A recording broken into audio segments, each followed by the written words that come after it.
Nope.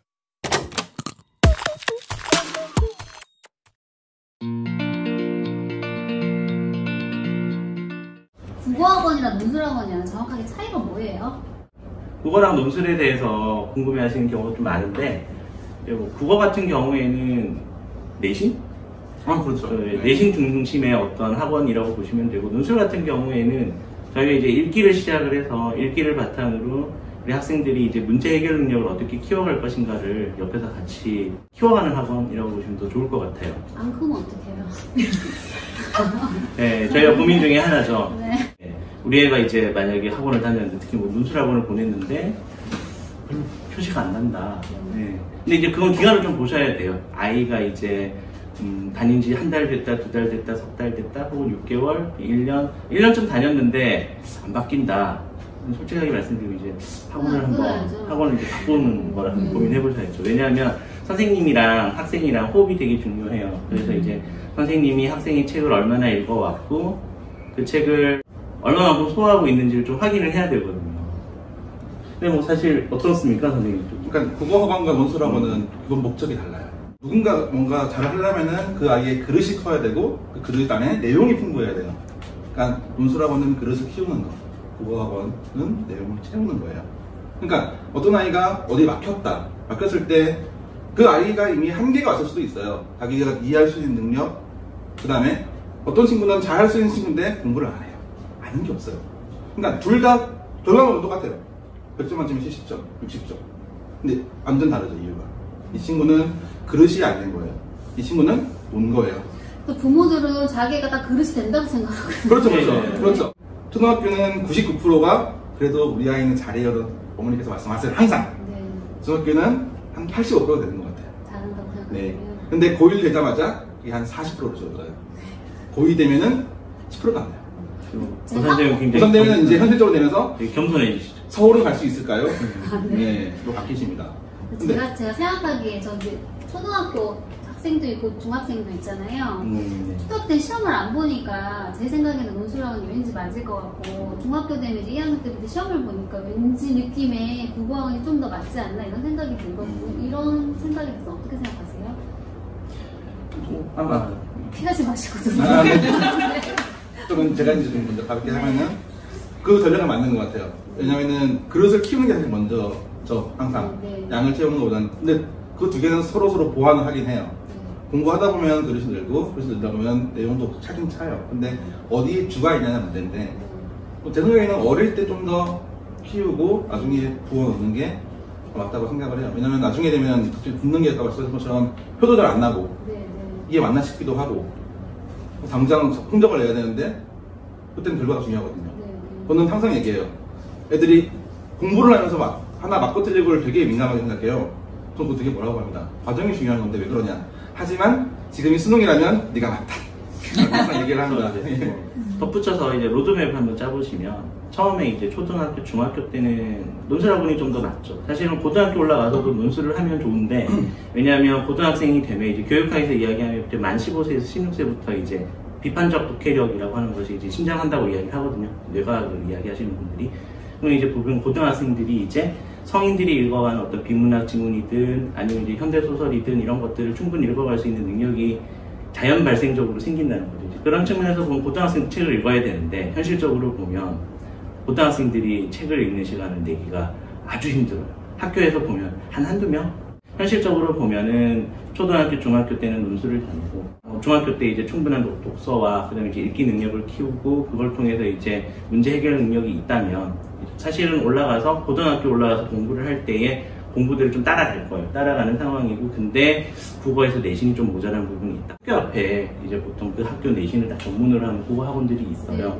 거기 이제 내신 들을 때, 내신 기간에 한 달 정도 특강으로 들어가서 국어를 이제 보완하는 정도면 제가 생각할 때 그게 가장 좋은 방법이지 않을까. 대안으로 요즘에 속독학원 하나 등장을 했어요. 국어학원, 논술학원, 속독학원. 이건 또 어떻게 생각하세요? 이제 속독이라고 하는 것 자체에 대해서만 이야기를 해본다면, 우리 애가 얼마나 정확하게 이 주어진 텍스트들에 있는 내용들을 파악하느냐라고 하는 힘을 키워줄 수 있는 속독 학원이라면 상관없을 것 같아요. 근데 단순히 책을 빨리 읽는다는 것은 별로 중요하진 않거든요. 또 이제 책을 많이 읽고 빨리 읽는 것들을 자랑스럽게 이야기하는 친구들이 있는데 그런 친구들이 학원에 와서 이제 책 이야기를 해보면 굉장히 피상적으로 이야기를 해요. 예를 들어서 초등학생 기준으로 이야기를 해보면 주인공이 이제 놀이터에서 친구들이랑 놀고 있는데 양말에 구멍이 나 있는 거예요. 친구들이 그 양말 구멍 난 걸 놀려요. 그런데 친구가 양말이 구멍 나서 이렇게 되게 부끄럽잖아요. 그래서 이제 집에 뛰어들어가는데 그 이야기를 하기 싫어서 나 이제 배고파서 집에 가서 밥 먹을 거야 하고 이제 집에 들어가는 거죠. 그럼 이제 빨리 있는 친구들은 어떻게 되냐면은 그럼 그 상황에서 놀이터에서 놀았는데 배가 고파서 집에 왔다. 그렇죠. 왜 집에 갔냐 그랬더니 배가 고파서 집에 갔다. 끝인 거예요 그게. 저희 딸이 그렇게 읽어요. 네. 그걸 제가 봤죠. 지금 고쳐지지 않았나요? 좀? 지금 훌륭하죠. 네. 그러면 안 받긴 하고가 아니라는 거죠. 그러니까 이렇게 했었는데 독서 교육이 제대로 되면은 사람처럼 있습니다. 저희 집은 전쟁을 몇 번 찍었다는 거 그러나요? 사실 시중에 나오는 많은 독서법이나 공부법 책을 읽어보시면 그 안에서도 이야기를 하는 것 중에 하나가 책을 빨리 보는 건 별로 중요하지 않다고 이야기를 해요. 저학년 때에는 책을 읽으면 책이 어떠냐면 굉장히 직선적인 구조를 가지고 있어요. 무슨 소리냐면은 주인공이 화가 나는 사건이 앞에 있든 바로 뒤에 있든 다 붙어 있거든요. 근데 이제 학년이 올라가고 특히 애들이 이제 현대문학을 힘들어하는 이유 중에 하나가 뭐냐면요. 그 전에 있던 책들은 상징이나 은유나 이런 것들이 하나도 없다가 갑자기 들이닥치는 거예요. 뭐 중학생 같은 경우는 중학교 1학년 때 제일 처음 만나는 난관 중에 하나가 뭐냐면 동백꽃이에요. 김유정. 네, 김유정. 그럼 애들이 와가지고 모르죠. 점순이가 왜 쟤를 괴롭히는지 몰라요. 저도 기억이 안 나요. 저도 기억이 안 나요. 그러니까 어떤 인물 간의 어떤 미묘한 심리 변화나 이런 것들을 걔 입장에서 생각을 못하는 거죠. 논술 수업 자체가 애들한테 이건 이거고 이건 이거야를 가르쳐주고 그래서 이걸 단순히 이렇구나 하고 지식을 받아들이는 게 아니라 친구들이 그걸 이해할 수 있고 또 자신만의 어떤 생각을 좀 표출하는 걸 저희가 원하거든요. 점순이가 생각했던 거는 사실 모든 사람들이 생각하는 게 다를 수 있잖아요. 이제 뭐 예를 들어서 독서 지문 같은 경우에 그 개인의 경험들이 다 달라요. 그러면 어떤 친구는 로봇을 좋아하고 어떤 친구는 공룡을 좋아하는데 환경 보호에 대한 이야기를 들었을 때 공룡을 좋아하는 친구들 같은 경우에는 아무래도 훨씬 더 생물학적인 부분에 대해서 관심을 많이 가지게 될 것이고 로봇을 좋아하는 친구들 같은 경우에는 로봇을 어떻게 환경 오염을 해결할 것인가에 대한 고민들을 하게 될 거거든요. 그런 부분들을 저희가 이제 생각을 하는 건데 일률적으로 환경보건 이거야 딱 도식적으로 그럼 애들이 머릿속에 이제 그런 친구들은 어떠냐면 와가지고 답이 안 바뀌어요. 본인이 어떤 경험을 하고 본인이 어떤 걸 좋아하고 본인의 생각이 어떤 것인지와 상관없이 그냥 딱 정답만 이야기하려고 하는 게 있는 거죠. 그런 부분들을 바꾸는 부분들이 저희가 좀 많이 고민을 하는 부분이에요. 수능에 나온 게 수능 때문에 그래요. 수능 때문에. 워낙 지문이 네, 지문이 그러니까 원래 옛날에는 언어 영역이 분별력이 있는 과목이 아니었어요. 옛날에는 영어나 차라리 수학이 제일 분별력이 많았는데 수학이 하도 이제 이걸 먹으니까 어떻게 푸냐. 정답률 25%면 찍은 거랑 다를 바가 없지 않느냐. 그런 거는 아니다 해서 이제 분별력을 나누기 시작했는데 영어가 별도로 넘어가 버리고 탐구도 과목이 확 줄어버리니까 남는 게 없어요. 그러니까 국어에서 분별력을 줄 때 그럼 국어에서 분별력을 뭘 줄 것인가. 이게 어머님들 시대에 수능 보신 분들은 국어 공부를 아무리 열심히 해도 점수가 안 남았어요. 왜냐면 다 이해했어요. 네, 이해했어요. 그리고 답이 3번, 4번, 5번이 아니면 알겠어요. 근데 1번, 2번이 둘 다 해석이 돼요. 그래서 틀렸어요. 근데 지금은 그렇게 안 나와요. 지금은 정확하게 맞으면 맞고 틀리고가 딱 갈려져 있어요. 이 상황에서 변별력을 줄 거다? 길이를 얘기하는 거예요. 지문 길이를. 막 2000자가 넘어가고 막 한 지문. 그렇게 돼버리니까 그때부터 나온 게 사실 똑학원이에요. 빨리 읽는 게 중요하다. 근데 그거는 본질을 약간 좀 잃은 것 같아요. 정확히 읽는 게 더 중요한 거지. 빨리 읽는 습관을 해버리면 스킵이 돼요. 사실은. 저는 빨리 정확히 좀 읽어줬으면 좋겠네요. 저희. 그렇죠. 빨리 정확히가 항상 목적이니까 어떤 분들은 그런 빨리를 해보자, 어떤 분들은 정확히 해보자인데 저희가 필드에서 이제 느끼는 감정은 빨리보다는 정확히가 성공률이 높더라. 대학에서 논술이 좀 많이 없어지지 않아요 앞으로? 고3 시험 네, 뭐 고3 같은 네, 경우에는 수시 논술은 이제 거의 상위권 대학을 하고 있죠. 그래도 앞으로 줄인다고 이야기는 하는데 우리가 상위권 안 갈 수도 있는데 지금 논술을 하고 있어야 될까요? 만약에 우리 애가 중학생인데 학습 능력이 별로 이렇게 좋지 않아서 수학도 안 되고 영어도 안 되고 뭐 다 전 총체적인 난국이다. 그런 상황이라면 저는 개인적으로는 다 하고 그만두고 우리 학원이다. 네. 논술과 네. 왜냐하면은 네. 순서적으로 이야기를 해보면 수학이 안 되는 친구들 같은 경우에는 그건 안 돼요. 일단 뭐 수학부터 네. 수학 같은 경우에 안 되는 친구들을 보면 제가 볼 때는 어떠냐면 이 친구들이 어떤 책을 주고 특히 교과서를 주거나 혹은 정석이나 세니드 뭐 여러 가지가 있죠. 이 책들을 주고 그걸 혼자서 읽어서 문제를 한번 풀어보라고 했었을 때 못하는 친구. 어려운 문제가 나오고 이걸 내가 잘 모르는 문제가 나왔어요. 그럼 이제 이 문제를 풀기 위해서 어떻게 해야 될지에서 어떻게를 모르는 친구죠. 그럼 그 다음에 이제 친구들이 어떻게 되냐면 우리 학원을 되게 늦게 오는 친구일수록 나타나는 현상인데 그러면 이제 딱 문제를 봐요. 제시문이 있고 제시문에서 물어보는 게 있어요. 너는 생각이 어떻니? 바로 손 들고 선생님 모르겠어요. 네. 그럼 이제 저희가 이제 수업하면서 제일 먼저 이야기하는 것 중에 하나가 그럼 도대체 뭘 모르는지를 좀 이야기를 해보자. 그러니까 질문하는 연습이 안 돼 있는 거죠. 학교에 그렇게 다니는데 왜 질문을 제대로 못할까요? 근데 이게 아까 말씀하신 그릇의 문제인 거예요. 그 아이가 그렇게 공부할 수 있는 준비가 안 된 거예요. 딱 뭘 봤을 때 이것이 최소한 나한테 무슨 얘기를 하고 있다. 그런데 내가 엮이는 아는데 내가 이거 무슨 말인지 모르겠다를 못하는 거예요. 그냥 뿌연 그냥 그런 화면같이 보이는 거죠. 최소한 내가 뭘 모르는지만 알아도 그 아이는 금방 발전할 수 있어요. 이제 학부모 입장에서 보면 문제가 너무 어려워 길어요. 길고 어렵고 꼭 굳이 그렇게 내야 하나 싶은 문제들이 너무 많더라고요. 네, 내야죠. 네. 사실 지금 중학생이니까 사실 초등학생. 네. 근데 거기에는 사실 그렇게까지 막 힘든 문제나 어려운 문제가 있을 필요는 없는데 이게 고등학교 때문에 그렇죠. 고등학교에 가게 되는 순간 이제 거기는 경쟁이 들어가게 되고 점수가 우리가 요즘 학생이 적어서 한 학교에 한 100명 돼요. 한 학년에 100명이면 우리가 산술적으로 1등급 친구가 4%니까 4등급이에요, 4등급. 근데 내신을 산출할 때 선생님이 시험 문제를 내셨는데 100점이 6명이 나왔어요. 그러면 4등이 넘어갔잖아요. 그럼 그 6명이 모두 다 2등급이에요. 그래요? 네. 낮은 걸로 맞춰요. 네. 그래요? 그러니까 선생님 입장에서 시험 문제를 냈는데 만점이 6명, 7명이 나와서 만점 받았는데도 2등급이다. 그럼 일단 수면 원리 이런 걸로 끊어야 되는 거 아니에요? 아니다. 그럼 첫 번째 이제 바로 학부모님들한테 넉살 잡히고 그 다음에 이제 제가 알기로는 선생님들이 심할서도 쓴다고 들었어요. 그래요? 네. 아유, 되게 학교 입장에서는 그게 크니까 고3 1학기 중간고사에 그런 사태가 벌어졌다고 생각을 해보세요. 꼭 한두 문제는 그렇게 내야 되겠네요. 변별력 변별력이 필요하니까. 그리고 문제가 길다. 근데 문제를 준 걸 모른다. 그럼 이 친구는 사실은 국어가 안 되는 거죠. 영어도 마찬가지예요. 만약에 이 친구가 어릴 때부터 외국어권에 특히 영어권에서 살아서 영어가 모국어고 한국어가 제2 외국어라면 상관이 없겠지만 대부분의 학생들은 한국어가 모국어란 말이죠. 그러면 영어를 받아들일 때 어떻게 받아들이냐면은 영어를 보고 영어를 다시 머릿속에서 변환해 한국어로. 근데 그 과정이 안 되는 거죠. 왜 그러셨죠? 그게 잘 안 돼서 그래요. 나 순간 들으면서 저희 딸 떠올렸어요. 네. 그게 안 되니까 네.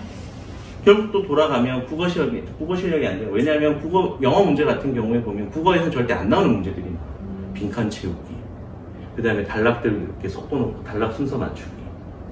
근데 답지 이렇게 쓰는 애들은 왜 이런 거예요? 예를 들면 그 문제가 쭉 있었어요.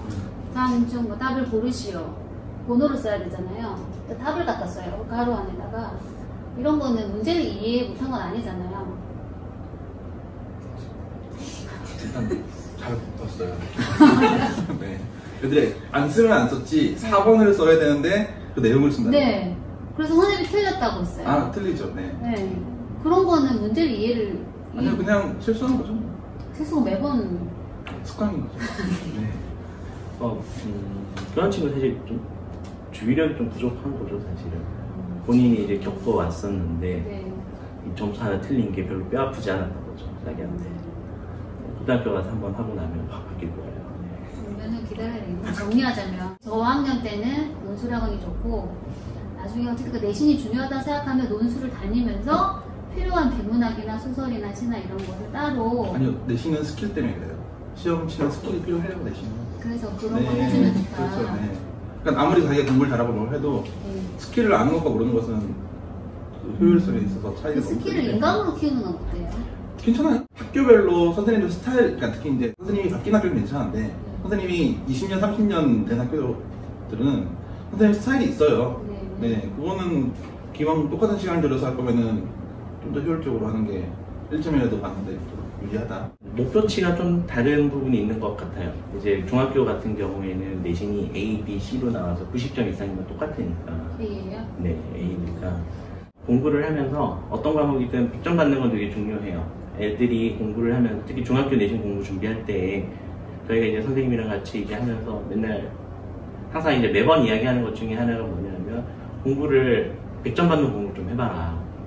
애들이 어떤 착각에 빠지냐면 본인이 한 95점, 98점 이렇게 받으면 잘하는 줄 알아요. 근데 선생님이 만들어낸 문제 중에서 90점 정도 넘어가는 것들이 진짜 필요한 것들, 기본을 했었다고 생각할 때에 받을 수 있는 점수고 100점을 받으려면 이제 선생님이 요거는 모르겠지 혹은 우리 변별력이 있어야 되니까 내는 어떤 중간에 있는 킬러 문제라고 표현하는 것들을 맞추기 위해서 내가 얼마만큼 공부를 많이 해야 되는지 100점은 삭제이 되게 많이 들어가거든요. 필요 없는 것들 굳이 이것까지 낼까 이런 것들까지 알고 들어가야 시험장에서 100점이 나오지 안 그러면 이제 90점대 나와서 즐겁다 이런 친구들이 이제 고등학교에서는 자기 말고도 나머지 친구들 공부 열심히 하거든요. 그러면 이제 좀 난감해지죠. 그렇죠. 국어 잘하는 애들이 보통 논술도 잘하나요? 논술 잘하는 애들이 보통 국어를 잘 이런 관계는 어떻게 돼요? 저는 사실 국어 막 그렇게 잘하진 않았거든요. 근데 글 쓰는 건 사실 네. 웬만큼 썼거든요. 네. 그래서 저희 애들 학원을 보내면서 사실 논술보다 계속 국어 성적에 연연하게 되는 건 부모님과 어쩔 수 없더라고요. 네. 혹시 그런 상관관계가 있어요? 그렇진 않은 것 논술 같아요. 잘하는 애가 국어도 잘하나요? 아니 전혀 그렇진 않아요. 그렇진 않나요? 논술도 국어, 영어, 수학 같은 그런 과목 중에 하나인 거예요. 그러니까 저희는 이제 논술이라는 것이 메인, 이름은 논술학원이지만 네. 논리적 사고력이 더 큰 범위에 있는 거고 네. 그걸 표현하는 수단으로서의 표현법, 수사법에서의 논술을 얘기하는 거고 그거하고 전체적인 거하고 다 포함되는 건 아니죠. 논술은 수학이네요, 듣다 보니까. 논술과 가깝죠. 왜냐면 논리가 있으니까 그러니까 답을 도출할 때 이런 과정을 통해서 답을 도출하는, 논술은 들으면 이해가 돼야 되거든요. 내가 뭘 주장을 했어. 그러면 그 근거가 뭐니? 그럼 근거를 만들었어요. 근데 근거가 안에 또 있는 게 있으면 채워 넣어야 돼요. 수학 서술랑 똑같아요. 정도 지금 완전히 이해했어요. 논술은 수학학원이에요. 수학학원 보내야 되는 거네요. 이렇게 이해했어요. 네. 거기서 이제 조금 추가하면 이제 선생님이 말씀하신 논술에서 이제 산출물을 내놓기 위해서 쌓아가는 부분들이 있어요. 이제 읽기 능력이라든지 그 다음에 그 배경 지식이 중요하기보다는 내가 알고 있는 걸 적용하는 능력이 되게 중요하거든요. 애들이 많은 걸 많이 이야기하시는 것 중에 우리 애 어릴 때 Y책 200권 읽었는데 안 읽었어요, 저. 그 다음에 뭐 역사 전집 막 읽었는데 특히 이런 것들 많이 읽었는데 갑자기 우리 애가 이제 고등학교 올라가고 혹은 중학교 갔는데 잘 모른다. 그 지식들은 다 어디 갔느냐. 그런 거 저도 궁금해요. 어떻게 갔을까요? 그 부분들을 조금 저희가 이제 연결 접점을 만드는 학원이에요. 그래서 이제 논술이라고 하는 부분에서 글쓰기나 표현법에 있어서는 글쓰기 잘한다고 해서 공부를 잘하는 건 아니죠. 그렇게 따지면 이름난 베스트셀러 작가들은 다 서울대 나와야 돼요. 맞아요. 그렇지 않거든요. 그렇지만 논술학원에서 이제 논술 글을 잘 하기 위해서 다니면서 이 친구가 얼마만큼 읽기는 위해서 선생님 말씀하셨던 그릇을 키웠던 친구들은 사실 공부를 잘하죠. 왜냐하면 그 친구들은 어떤 교과 과목들을 공부함에 있어서 이해가 안 되는 부분이 별로 없거든요. 저희 동네 엄마들끼리 하는 얘기가 논술학원 왜 보내니 물어보면 사람들이 책을 많이 읽으라고 하잖아요. 네, 그래서 그렇죠. 책을 안 읽어요. 근데 논술학원에 가면 책을 일주일에 한 권은 읽거든요. 사실 그래서 논술학원 보내는 엄마들이 저기도 한 분 와 계시거든요. 아, 네. 이거 어떻게 생각하세요? 이런 생각으로 보내는 것도 괜찮아요? 아니, 그렇죠. 뭐래도 해야지 늘어요. 저희가 이제 따지는 게 효율이니까 조금 더 효율적으로 해보는 게 문제지 안 하는 것과 하는 것을 비교할 때 당연히 하는 게 낫죠. 시작은 책 읽히는 걸로 시작을 하지만 사실 그 책을 안 읽는 친구들한테 책 읽히는 게 되게 어려워요. 안 읽는 친구, 정말 활자를 하나도 안 보는 친구들 같은 경우는 이제 활자를 보게 만드는 게 첫 번째 스텝이지만 그 다음에 이제 고민해야 되는 건 이제 그 친구가 책을 제대로 보느냐. 우리가 앉아가지고 그건 2편에서. 네. 네.